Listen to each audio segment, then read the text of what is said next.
అందరికీ కూడా నమస్కారం అండి. వైసీపీ పార్టీ ఒక డ్రామా కంపెనీ లాగా తయారైంది.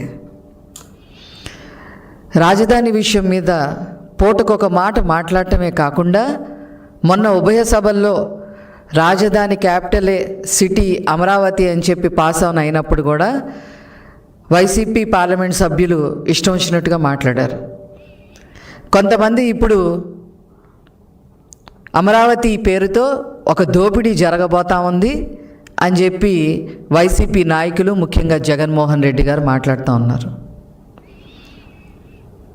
దోపిడీకి అభివృద్ధికి తేడా తెలియకుండా వైసీపీ నాయకులు ఉన్నారు అని చెప్పటంలో ఏమాత్రం కూడా అతిశయోక్తి లేదు.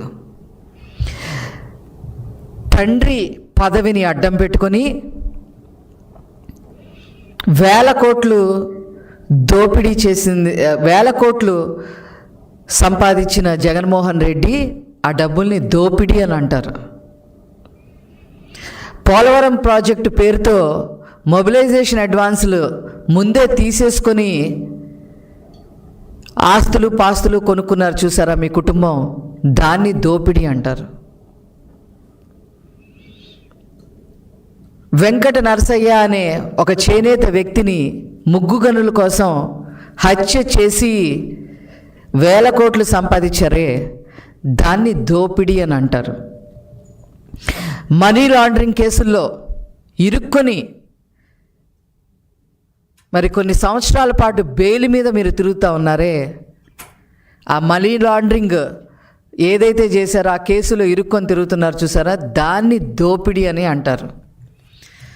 మరి ఈ దోపిడీ డబ్బుతో సాక్షి ఛానల్, సాక్షి పేపరు పెట్టి ఆ పేపర్లో ఇష్టం వచ్చినట్టుగా రాతలు రాసి బ్లాక్మెయిలింగ్ చేసి మరి అవతల వాళ్ళ దగ్గర నుంచి డబ్బులు గుంజుతున్నారే, దాన్ని దోపిడీ అని అంటారు.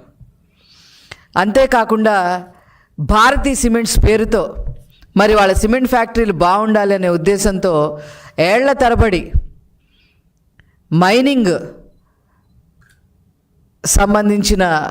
మైనింగ్కి సంబంధించిన స్థలాలన్నీ కూడా తీసుకొని దోపిడీ చేస్తున్నారే, దాన్ని దోపిడీ అని అంటారు.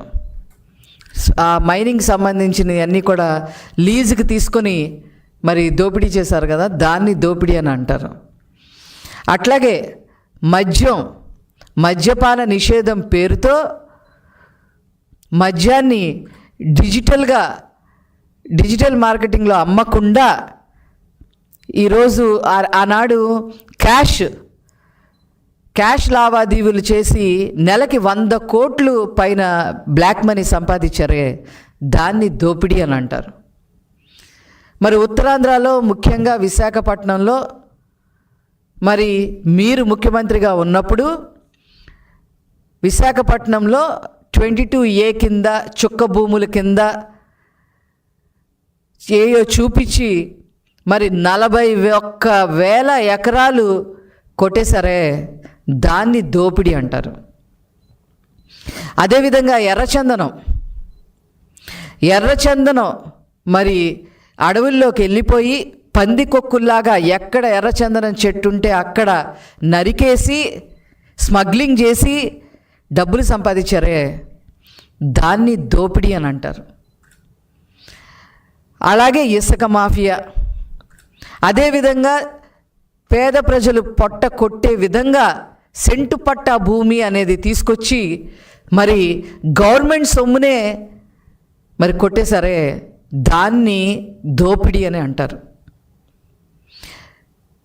ఇంకా చెప్పాలి అని అంటే అన్యమతస్తుల్ని టీటీడీ చైర్మన్లుగా చేసి మరి సాక్షాత్తు తిరుమల వెంకటేశ్వర స్వామి యొక్క సొమ్ముని కొట్టేసి ఇప్పుడు అందులో నుంచి బయటికి రాలేక కింద మీద పడుతున్నారే, దాన్ని దోపిడీ అని అంటారు. అంతేగాని అమరావతిలో అభివృద్ధి జరుగుతుంది, యూనివర్సిటీలు వస్తున్నాయి, కేంద్రపాలిత సంస్థలు వస్తున్నాయి, ఒక స్పోర్ట్స్ సిటీ వస్తుంది, అదేవిధంగా క్వాంటమ్ వ్యాలీ వస్తుంది, గ్లోబల్ హబ్గా తయారు చేయటానికి ఐటీ గ్లోబల్ హబ్గా తయారు చేయడానికి ఐటీ పరిశ్రమలు వస్తున్నాయి. వేల మంది యువతకి ఉద్యోగాలు దొరికే రాజధానిగా అమరావతి తయారవుతుంది.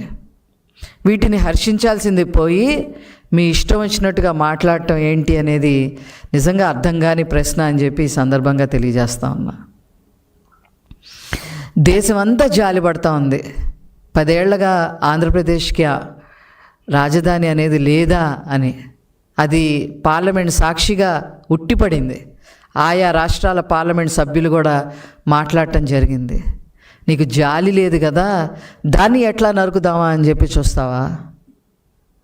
నీ పేటీఎం బ్యాచ్తో రోజుకొకరితో మాట్లాడిస్తావా? వైవి సుబ్బారెడ్డి, విజయసాయిరెడ్డి, పెద్దిరెడ్డి రామచంద్రారెడ్డి, వీళ్ళందరితో, సజ్జల రామకృష్ణారెడ్డి, వీళ్ళందరితో ప్రెస్ మీట్లు పెట్టిస్తావా? అసలు ఈ సైకోతత్వం అంటే ఏంటో అసలు మాకు అర్థం కావట్లా. రాజధాని మీద ఒక స్పష్టత లేకపోగా ముఖ్యమంత్రి స్థానంలో ఉండి ఎన్ని అబద్ధాలు చెప్పావు.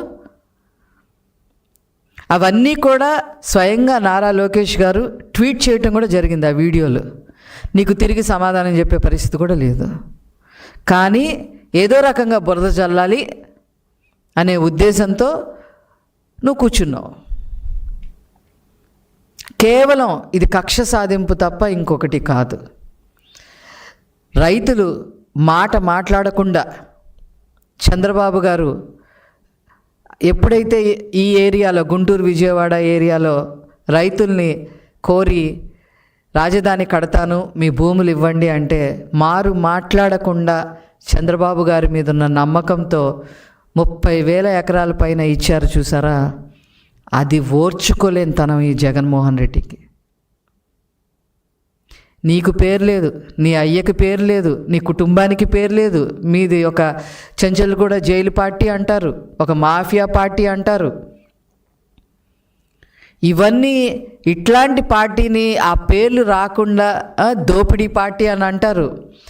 ఆ పేర్లని ఎలా తుడుచుకోవాలనే ఆలోచన విధానం లేకుండా ఈరోజు 5 కోట్ల ప్రజల యొక్క ఆకాంక్ష, 5 కోట్ల ప్రజల యొక్క కళ, మన రాజధాని అమరావతిని కూడా కళ్ళు పొడిసేసేలాగా మాట్లాడటం నీకొక్కడికే చెల్లుబాటైంది. దీన్ని మేము తీవ్రంగా ఖండిస్తున్నాం.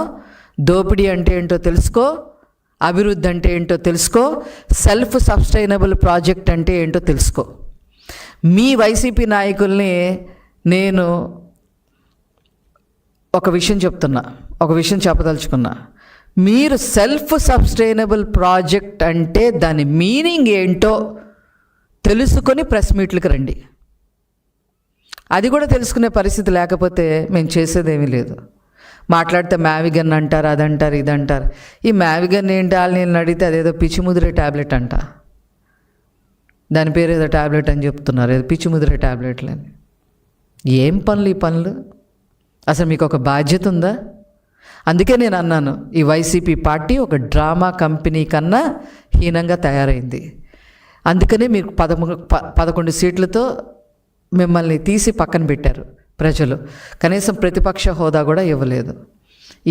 ఇవన్నీ ఆలోచించకుండా ఇది ఏ రకంగా పార్టీని మనం బాగు చేసుకోవాలనే ఆలోచన విధానం కూడా లేకుండా ఈరోజు రాజధాని మీద, అమరావతి మీద మీరు విషం చిమ్ముతున్నారే, ఇంతకన్నా దారుణం ఇంకొకటి లేదు.